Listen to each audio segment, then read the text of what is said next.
Whoop, whoop. Ooh, I want to come out to the beach. Whoop, whoop. Oh, look, we're still here. Look at us. Look. Why did it come out to the beach? We were ghosts.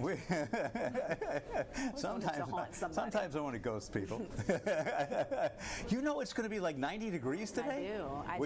Which would tie a record. It's hot. I mean, all I have to say, it is very uncomfortable. Yeah. Yesterday in my home, I was like, okay, we're cutting the air on all over the house and turning on fans and being a little more comfortable. Yeah, and actually, Christy and I had to go somewhere yesterday, and she gets in the car, she goes, your AC's not blowing real great. Oh, and I'm like, oh, and I'm like, this is great because now the tariffs are going into effect. You better get it because my car's like 6 years old, 7 years old.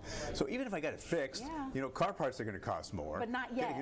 So go handle it now. No, 25% auto tariffs go into effect. I know, but you're not going to see costs necessarily going up just now. So get in there now is my point. Go today. Oh yeah, go buy a new car today. No, get your car fixed. I don't have time to go get it fixed. Oh gosh, well, either way, it's going to cost. But why, when it's going to be 90 degrees, does my AC? Hopefully, it's just like cool at the knees. You know that's how it works. No, I know it. It doesn't work. So I'll tell you. So the warranty on my car is up, right? Oh. The next day, what happened? It needs struts. It needs brakes. Yeah. You got to break stuff before the warranty lets out. That never happens that way. Happens. It's the same way with a house, right? Yeah. Oh yeah. Hey, are you excited about For Your Neighborhood tomorrow? I am. We're going to be up in We're going to be in my neighborhood, like literally a mile from my house. I'm really looking forward to it. I do get to sleep in a little bit, and I'm just familiar with the park. You know, what I want you to, I'm going to give you a couple things to look out for. We're going to Veterans Park, and we're covering some really cool stories. You know, and you think about this, it's not a huge area, but the way that the population has grown in 15 years, they've seen like a 50% increase in the population. I mean, it's insane. That area is just growing. Businesses everywhere, traffic everywhere. But in this park, you're going to see there are a lot of ducks, and they're very aggressive. Are we going to interview some of those aggressive ducks and find out what's wrong with them? What's wrong with it? They might come sit right under your foot. But pickleball courts, there's a skate park, a dog park there. There's playgrounds. That's where all the kids play soccer. Can you get a reservation? Did you need to reserve? Because I know you're going to do a thing about the pickleball courts. Do you need a reservation there? I don't. You know, Tarek, my hubby, ended up doing that story. But that's a good question. I'll get the answer. Because in some places you do. Pickleball has just taken. People used to think that pickleball was for seniors. It's not. It's for everyone. My daughter, who's 19, she plays pickleball with her friends. And did she play tennis prior to that or no? Yes. Okay, so this is like a little. She does both. Yeah. I know. So we're gonna have fun. So please watch us tomorrow. We'll be there 7 to 9 or 7 to 10, I should say, and then again from 4 to 7 in the evening. Yeah. So we'll be on until 9:30. Then Rance is going to be out there for River City Live. Yeah. And if you've got a favorite donut shop and you want to, please, bagels. We'll take anything. That's not a bad idea. So we talked about the temperatures, and allergies are not abating either. No. So I have to say, I love sitting outside in my backyard, but I noticed my nose has kind of been irritated and my eyes, and the pollen is just everywhere. Now, we got some rain, which I think may have helped a little bit and washed some of that out, but it is still horrible. I don't know how much it washed out, because I got my car washed 2 days ago, and I have a black 4Runner. It's green again. Yeah, that's not a good color. It's not. That's not. And there's a new report out that ranks Jacksonville. Will you believe this? That's the crazy. allergy capital of the world. Wow. Okay. So the report from Florida. I'm sorry. Yeah. you got a little carried away. That's okay though. It doesn't matter. This is our world. It is our world.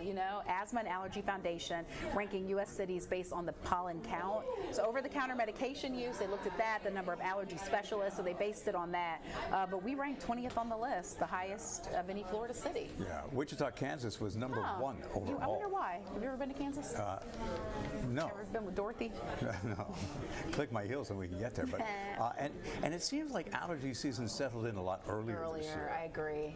Because things started, and you know how confusing Florida is. Like we have a hot day and then a cold day, so things started blooming, and that pollen was wild. I know, and we actually talked about this. It seems like spring was just here and gone.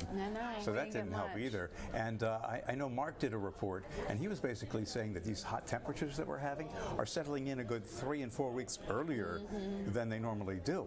Yeah, and we're starting to see those afternoon thunderstorms too because of it. So, I know you're big on girls' getaways. I do like being with my friends.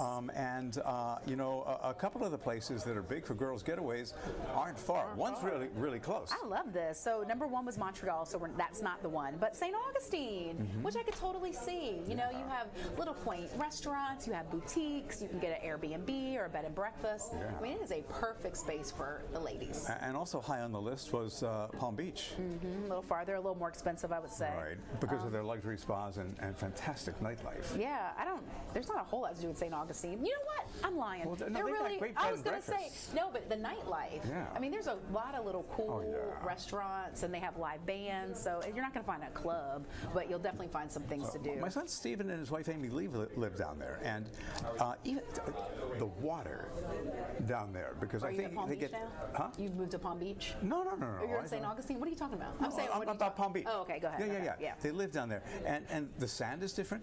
The water is different because it gets that Bahama water influence. Yeah. So it's more of that greener blue than the muddy brown. You ever notice that? That's how Ponte Vedra feels versus Jack's Beach. So I took this is a while ago. I took somebody to Guana River, and you go across the street and you go up the steps and across, and you feel like you're somewhere totally different. Oh, there's so many really beautiful places here. So St. Augustine, girls, let's go. Yeah. What else you got? You like steak? Oh wait, no, we have one more. Yeah.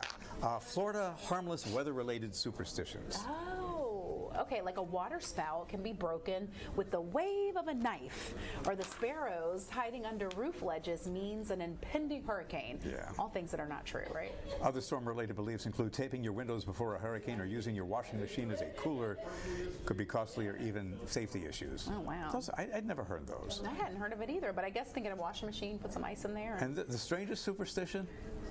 When a cow holds its tail upright as a sign a hurricane is coming. No, it means you're going to get a cow patty. Yeah, that is the truth. Don't get too close when you see that tail up. Interesting. You wonder where the stuff comes from. Crazy people. Well, don't say that. All right, people who have nothing better to do. Crazy I like that people. better. All right, steak. You are a steak guy, aren't you? You know, you like a steak and a wedge salad. You know, I love wedge salad. I don't eat as much steak as I used to. If I have beef once a month, it's a lot. I know, I'm the same. I used to think I liked steak because everyone else did. Yeah. But then I had like one that was like the Wagyu or whatever. It was like $150 little piece. And it melted in my mouth and whatever. It just wasn't. I realized at that point, I'm not a steak girl. Yeah. But here's the other thing. I frankly think that I can cook a better steak on my grill at home. Yeah, you do. Than going save yourself a ton of money. But if you go out, a lot of people say they used to think that Outback had some of the bloomin' best. onion, darling. Oh yeah, love the bloomin' onion.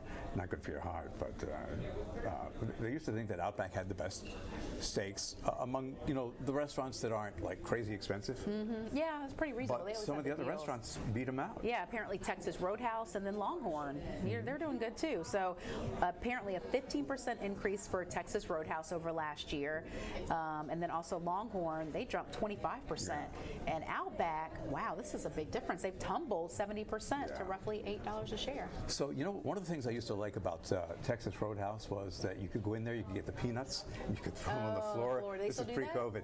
No, and the big thing was, I guess, because people had peanut allergies. Oh yeah, but I'm surprised they could do that for so long. A couple of months ago, they brought the peanuts back. Really? Yeah, but you got to put them in they give you a little aluminum can, and the peanuts come in a package, so they're not just the big barrels anymore. Yeah. What restaurant had the big fat yeast roll? Oh, I love What was that one? That's Texas Roadhouse. Oh, was it? Okay, Yeah. well then that's the one Love I know. their yeast rolls. Oh, that's but so then, funny. it's like, I go there with Christy, and she sits there, and she'll eat some yeast rolls, and she's a tiny little thing. Yeah, that's all you want. Then she doesn't eat the steak, and I'm like, that's all good. Seriously? You know what that is? That's eggs and steak the next morning or whatever. It's your next meal. I know, but it's like you go to one of these Brazilian steakhouses. Oh yeah, and people they just chow down on the salad bar. Right. And then by the time they bring you the steaks on the big kebab that you're really things, paying for. Right. Yeah. You just don't. And you don't get to take that That's how they get your money. No. Yeah. That's how they get your money. I can't do that. I get full too quickly. But all right, what do we have next? Weather. Weather. Okay. All right, take a break and do that. Let's do it. All right. Take a little nap.